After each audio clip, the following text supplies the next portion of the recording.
ನಮಸ್ಕಾರ. ನಮ್ಮನ್ನೇ ನಾವು ಪೂರ್ತಿಯಾಗಿ ಬದಲಾಯಿಸ್ಕೊಳ್ಳೋಕೆ ಒಂದು ದಾರಿ ಇದೆ ಅಂತ ಅಂದ್ಕೊಳ್ಳೋಣ. ಆ ದಾರಿ ಅದು ಯಾವುದೇ ಪುಸ್ತಕದಲ್ಲಿ ಸಿಗಲ್ಲ, ನಮ್ಮ ತರ್ಕಕ್ಕೂ ನಿಲ್ಕಲ್ಲ. ಅಷ್ಟೇ ಯಾಕೆ, ಬಹುಶಃ ದೇವತೆಗಳಿಗಿಂತಲೂ ಹಳೇದು. ಅಂತಹದ್ದೇ ಒಂದು ಆದಿಮ, ಒಂದು ಮೂಲಭೂತ ರೂಪಾಂತರದ ಮಾರ್ಗದ ಬಗ್ಗೆ ಈ ವಿಶ್ಲೇಷಣೆಯಲ್ಲಿ ನೋಡೋಣ ಬನ್ನಿ.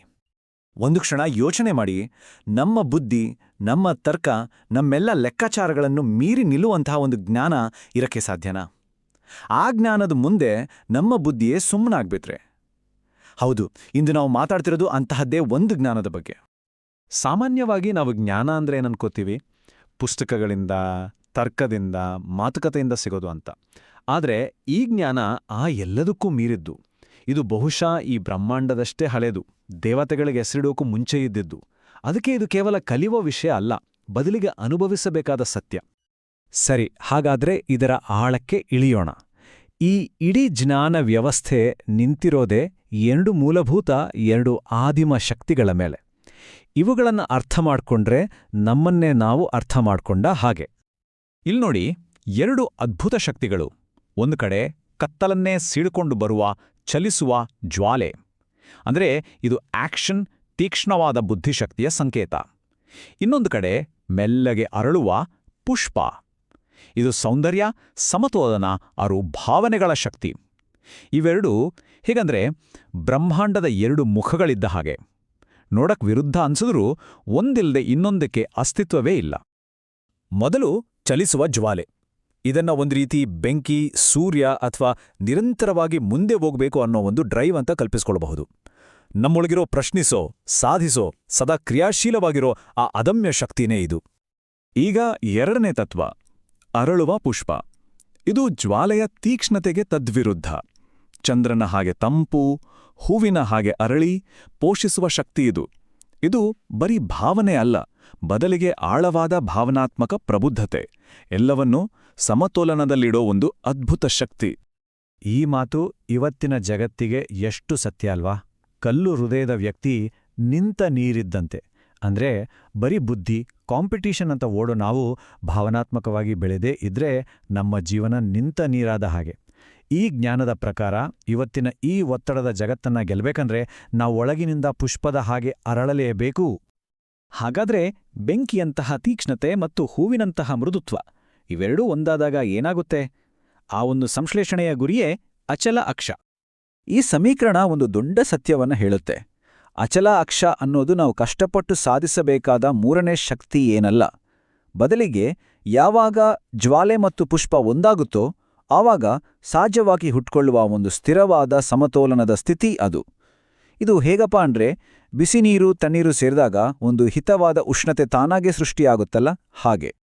ಸರಿ, ಬ್ರಹ್ಮಾಂಡದ ಈ ದೊಡ್ಡ ದೊಡ್ಡ ತತ್ವಗಳು ನಮ್ಮ ದೈನಂದಿನ ಜೀವನಕ್ಕೆ ಹೇಗೆ ಸಂಬಂಧಪಟ್ಟಿವೆ? ಈ ಜ್ವಾಲೆ ಮತ್ತು ಪುಷ್ಪ ನಮ್ಮೊಳಗೆ ತಲೆ ಮತ್ತು ಹೃದಯವಾಗಿ ಹೇಗೆ ಕೆಲಸ ಮಾಡ್ತೇವೆ ಅಂತ ಈಗ ನೋಡೋಣ. ನಮ್ಮೊಳಗೆ ಜ್ವಾಲೆಯ ಶಕ್ತಿ ನಮ್ಮ ಮನಸ್ಸಾಗಿ ಜ್ಞಾನವನ್ನ ಹುಡುಕುತ್ತೆ. ಪುಷ್ಪದ ಶಕ್ತಿ ನಮ್ಮ ಹೃದಯವಾಗಿ ಭಾವನೆಗಳನ್ನ ಪೋಷಿಸುತ್ತೆ. ಆದರೆ ನೋಡಿ, ಇವುಗಳ ಬ್ಯಾಲೆನ್ಸ್ ತಪ್ಪಿದ್ರೆ ಅಪಾಯ ಖಂಡಿತ. ಬರೀ ಜ್ಞಾನ ಇದ್ರೆ ನಾವು ಫೀಲಿಂಗ್ಸ್ ಇಲ್ಲದ ಮಷೀನ್ ಆಗ್ತೀವಿ. ಬರೀ ಭಾವನೆಗಳಿದ್ರೆ ದಾರಿ ತಪ್ಪಿ ಎಲ್ಲೋ ಭ್ರಮೆಯಲ್ಲಿ ತೇಲಿ ಹೋಗ್ತೀವಿ. ಎರಡೂ ಬೇಕು, ಸರಿಯಾದ ಪ್ರಮಾಣದಲ್ಲಿ. ಪ್ರಾಚೀನ ಋಷಿಗಳು ಒಂದು ಅದ್ಭುತವಾದ ಸತ್ಯವನ್ನ ಕಂಡುಹಿಡಿದಿದ್ರು.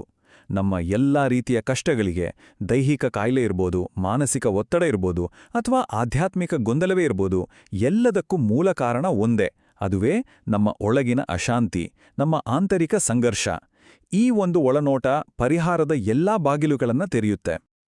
ಒಬ್ಬರ ಒಳಗಿನ ಚೈತನ್ಯವನ್ನ ಅಳೆಯೋಕೆ ಒಂದು ಸುಲಭದ ಪರೀಕ್ಷೆ ಇದೆ.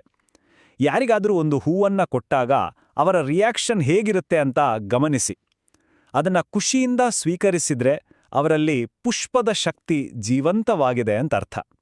ಒಂದು ವೇಳೆ ಹಿಂಜರಿದ್ರೆ ಅಥವಾ ನಿರಾಕರಿಸಿದ್ರೆ ಅದು ಆಂತರಿಕ ನಿಶ್ಚಲತೆಯ ಸಂಕೇತವಾಗಿರ್ಬೋದು. ಇದು ನಮ್ಮ ಒಳಗಿನ ಸ್ಥಿತಿಯನ್ನ ತಿಳಿಯೋಕೆ ಇರುವ ಒಂದು ಸುಂದರ ರೂಪಕ. ಹಾಗಾದ್ರೆ ಈ ಜ್ವಾಲೆ ಮತ್ತು ಪುಷ್ಪವನ್ನ ಸಮತೋಲನಗೊಳಿಸಿದ್ರೆ, ಒಳಗಿನ ಸಂಘರ್ಷವನ್ನ ಗೆದ್ರೆ ಅದರ ಪರಿಣಾಮ ಏನು? ಅದು ನಮ್ಮನ್ನ ಎಲ್ಲಿ ಕೊಂಡೊಯ್ಯುತ್ತೆ? ಅದೇ ಈ ಪುನರ್ಜನ್ಮದ ಹಾದಿಯ ಅಂತಿಮ ಫಲಿತಾಂಶಗಳು.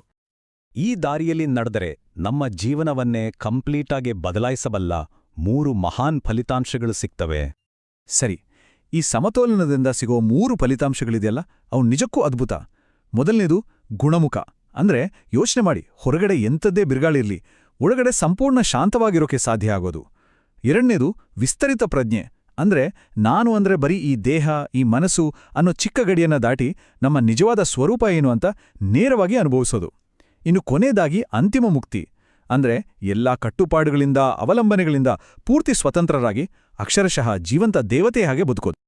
ಹಾಗಾಗಿ ನಾವಿಲ್ಲಿ ಮಾತಾಡ್ತಿರೋದು ನಮ್ಮ ಲೈಫ್ ಸ್ಟೈಲನ್ನ ಸ್ವಲ್ಪ ಅಪ್ಗ್ರೇಡ್ ಮಾಡ್ಕೊಳ್ಳೋ ಬಗ್ಗೆ ಅಲ್ಲ, ಖಂಡಿತ ಅಲ್ಲ. ಇದು ಜೀವನದ ಪುನರ್ಜನ್ಮ. ಹಾಗಾದ್ರೆ ನಮ್ಮ ಒಳಗಿನ ಜಗತ್ತಿನ ಮೇಲೆ ಸಂಪೂರ್ಣ ಹಿಡಿತ ಸಾಧಿಸಿದಾಗ ನಮ್ಮೊಳಗೆ ಎಂಥ ಅದ್ಭುತ ಶಕ್ತಿ ಜಾಗೃತವಾಗ್ಬೋದು? ಈ ಪ್ರಶ್ನೆಯೊಂದಿಗೆ ಈ ವಿಶ್ಲೇಷಣೆಯನ್ನ ಮುಗಿಸೋಣ. ನಮಸ್ಕಾರ.